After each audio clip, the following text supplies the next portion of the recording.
al tema que, como muy apropiadamente lo definió él, marcó la expectativa o mantuvo a la expectativa no solo a Estados Unidos en sentido general, sino al mundo. Y de hecho, así es todavía.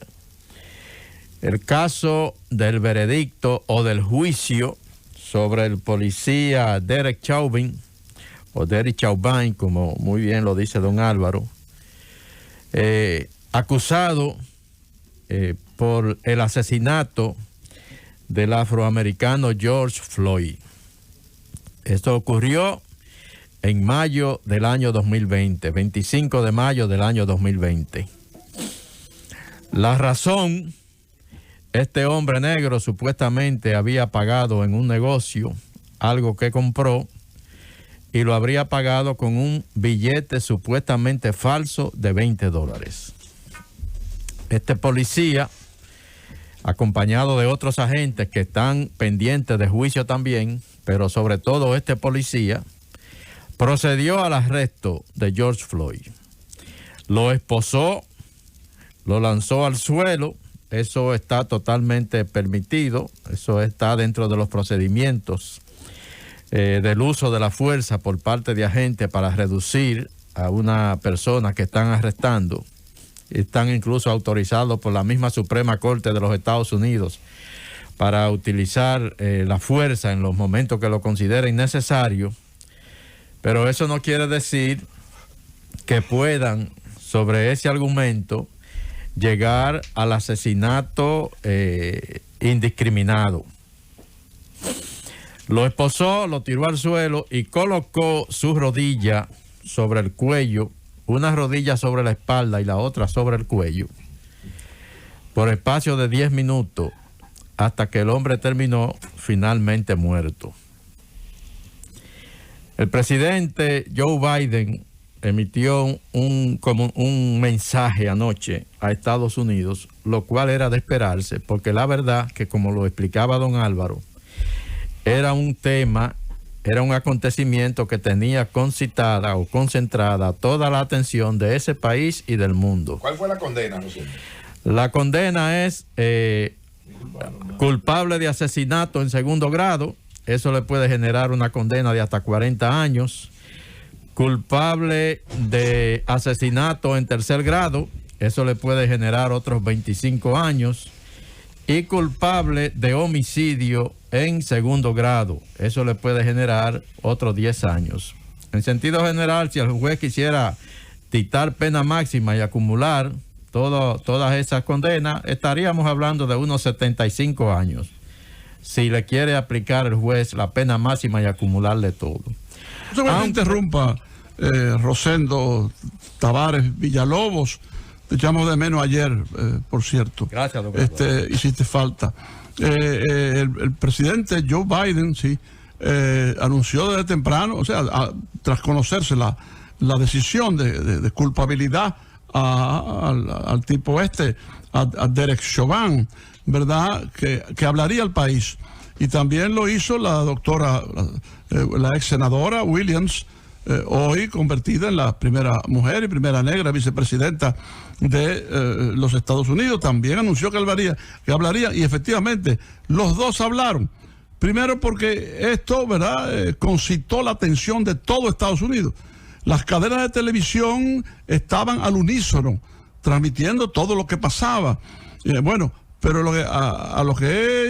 por lo que he llamado, lo que quería decir es que además se ha producido en un gobierno, por eso lo destacó Biden, en un gobierno liberal, democrático, respetuoso de los derechos humanos, respetuoso de las instituciones jurídicas, ¿verdad? Porque esta decisión, yo estoy plenamente seguro de que no se hubiese producido en un gobierno de Donald Trump. De Donald Trump, el precursor de la violencia, ¿verdad?, que ya había justificado ese asesinato, ¿verdad?, y que además llamó al pueblo de Estados Unidos a armarse.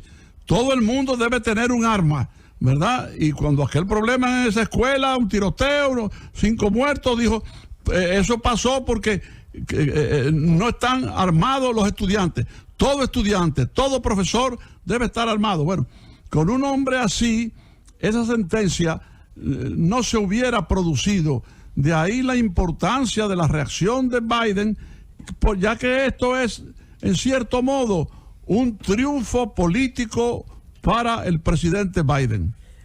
En un gobierno de Donald Trump, don Álvaro, usted puede estar seguro que el presidente no hubiese llamado inmediatamente, conoció del veredicto, como lo hizo ayer a la familia de George Floyd, una llamada conjunta con la vicepresidenta Kamala Harris. Primero habló el presidente y luego habló Kamala con los familiares de George Floyd.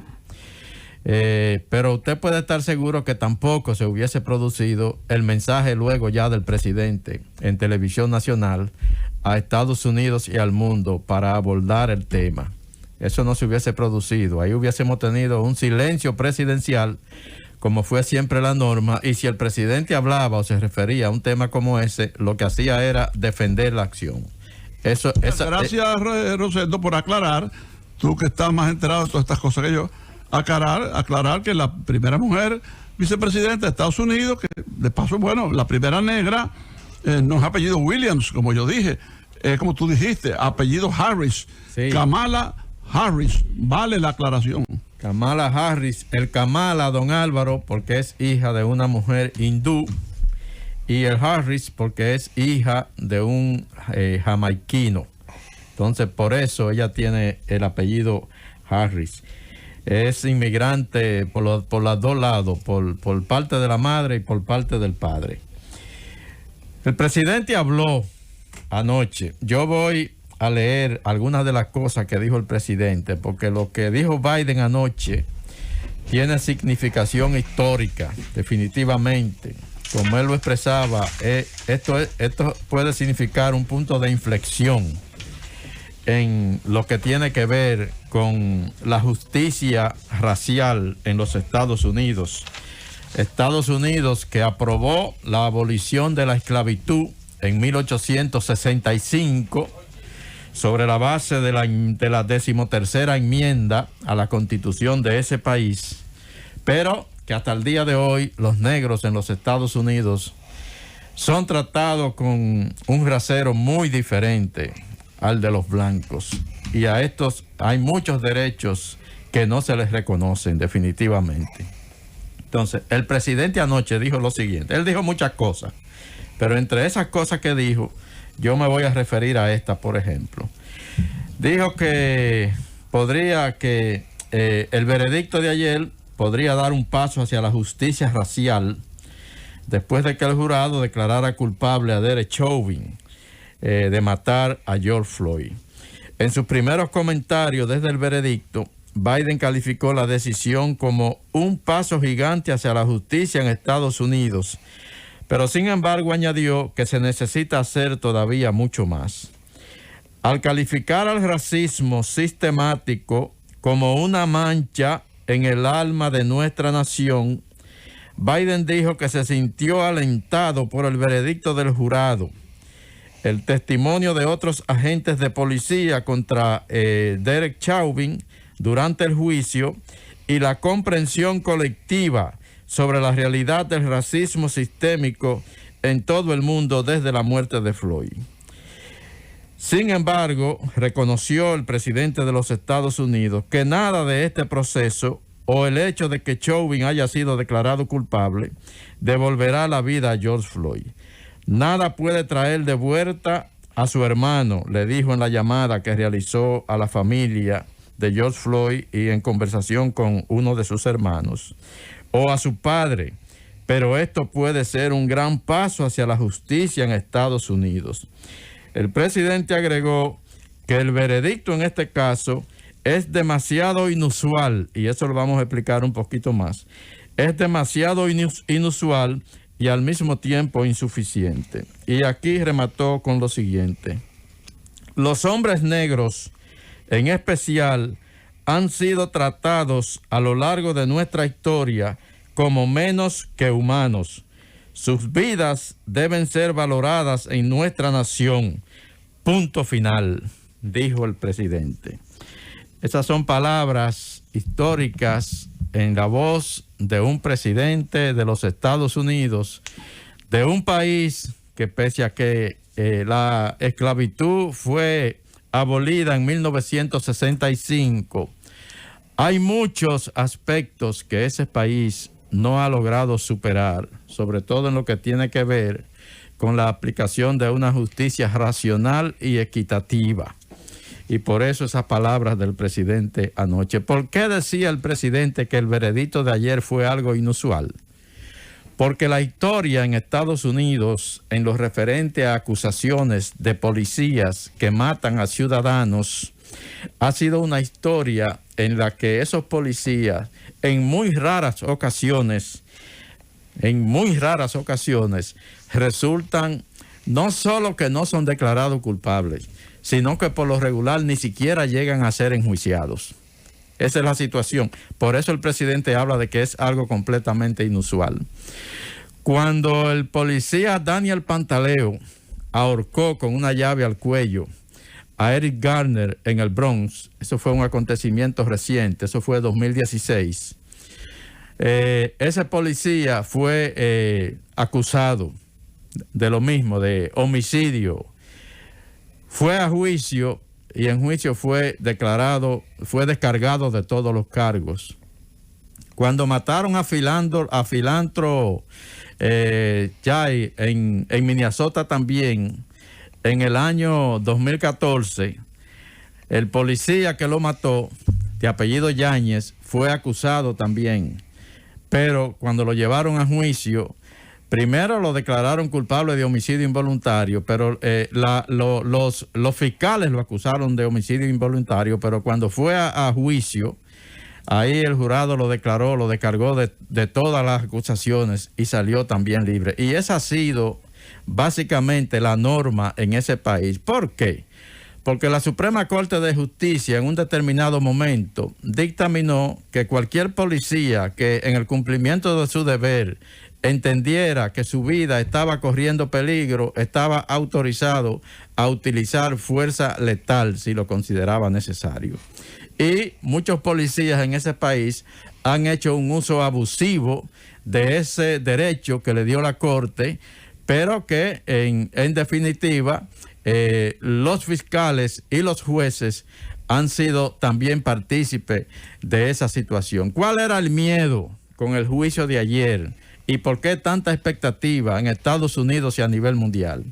El miedo era de que ese jurado, porque está también el tema de que los jurados, todos los juicios en los que interviene un jurado, y sobre todo cuando se necesita un veredicto unánime del jurado, es muy difícil que los jurados, bueno, pues acusen al policía, sentencien al policía, porque para ellos, y es lo que dicen los expertos, es muy difícil declarar culpable a un hombre por haber estado utilizando fuerza supuestamente para protegerse dentro del ejercicio de su labor como policía.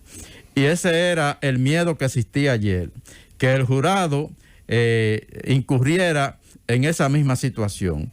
Considerar a Derek Chauvin no culpable, porque lo que pasó con George Floyd pasó dentro del ejercicio de ese oficial de la policía que trataba de arrestarlo. La diferencia aquí es que esto quedó grabado y que este policía tenía al hombre subyugado bajo sus rodillas, con las manos esposadas hacia atrás y su rodilla sobre el cuello. Bien, escúchame, Rosendo, quedaba en el ambiente, ¿verdad?, el estímulo a la violencia hecho por el tristemente célebre Donald Trump, que alentó en Estados Unidos la violencia y habló de discriminación racial a favor de esa discriminación. Habló en contra de los negros, en contra de los mulatos, en contra de los afroamericanos y sobre todo en contra de los inmigrantes, a los cuales persiguió, familias que dividió, gente que mató, creó campos de concentración al estilo nazi. Bueno, pero además, sobre todo, estimuló la violencia, la violencia. Por eso, esos casos que tú citaste correctamente, todos esos casos, todos esos asesinos declarados inocentes, todo eso se produjo en el gobierno de Donald Trump. O sea que el culpable de todos esos crímenes y de toda esa violencia, y además de la tensión de ayer, ¿verdad? El culpable de todo eso es este funesto Donaldo Trump. Entonces, ¿por qué el veredicto de ayer? Es que era muy difícil recurrir al alegato o al pretexto de que ese policía se estaba defendiendo de una probable o posible agresión letal en su contra, una agresión que pudiera poner su vida en peligro.